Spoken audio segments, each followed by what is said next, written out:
الله الرحمن الرحيم. السلام عليكم ورحمة الله وبركاته. كيف حالكم أيها المشاهدون والمشاهدات الأعزاء؟ أتمنى لكم في صحة جيدة، وأسأل الله تبارك وتعالى أن يبارك في حياتكم بحياة طيبة. نعم أيها المشاهدون والمشاهدات الأعزاء، في هذا الفيديو سنتناول عن اللغة العربية للصف الخامس الابتدائي. وأما الموضوع الذي سندرسه في هذا اللقاء فهو فعل الأمر. Baiklah para penonton yang dirahmati Allah Subhanahu wa taala, dalam video kali ini kita akan mempelajari fi'lul amar. Apa maksud fi'lul amar? Fi'lul amar bermaksud kata perintah, iaitu kita menyuruh seseorang melakukan sesuatu perbuatan ataupun tindakan. Sebagai contoh dalam ayat bahasa Melayu, pergilah, makanlah, bukalah, tidurlah dan sebagainya. Dan ini merupakan kata perintah. Dalam bahasa Arab dipanggil sebagai fi'lul amar. Saya akan memberikan contoh ayat fi'lul amar ataupun kata perintah dalam bahasa Arab, khususnya yang terdapat di dalam buku teks bahasa Arab tahun 5. اليوم سندرس فعل الأمر. Pada hari ini kita akan belajar fi'lul amr. Fi'lul amr ialah kata perintah. Perkataan yang kita akan fokuskan dalam video kali ini iaitu idrib, idribi, irmi, irmi. طيب انظر، هذا سمير، اضرب الكرة.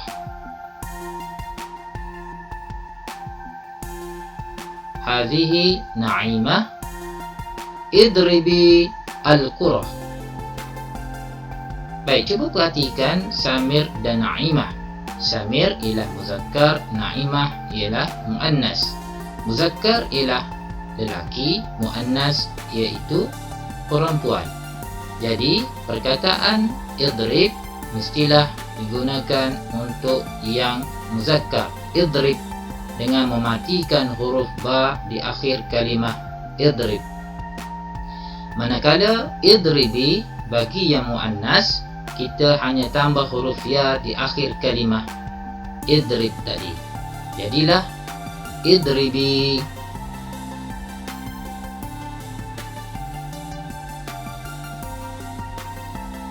Irmi al-kurah.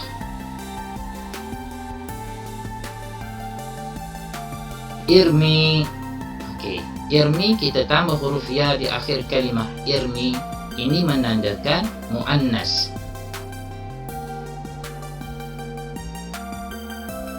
Baik, kita akan tengok contoh ayat. Ya Samir, idrib al-kurah. Ya Samir, idrib al-kurah. Samir, pukullah bola itu. Baik, ayat yang kedua. Ya Nabil, irmi al-kurah. Nabil, balinglah bola itu.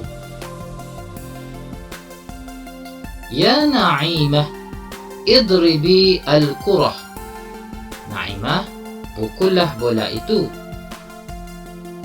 Ya Sandra, irmi al-kurah. Sandra, balinglah bola itu.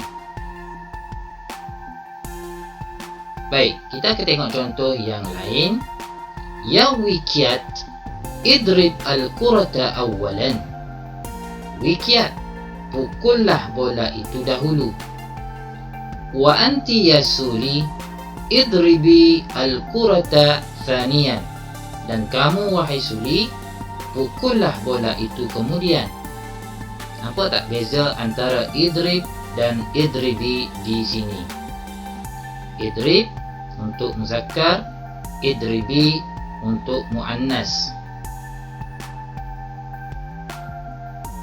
Ya Raju, irmi al-kurata fil hadath.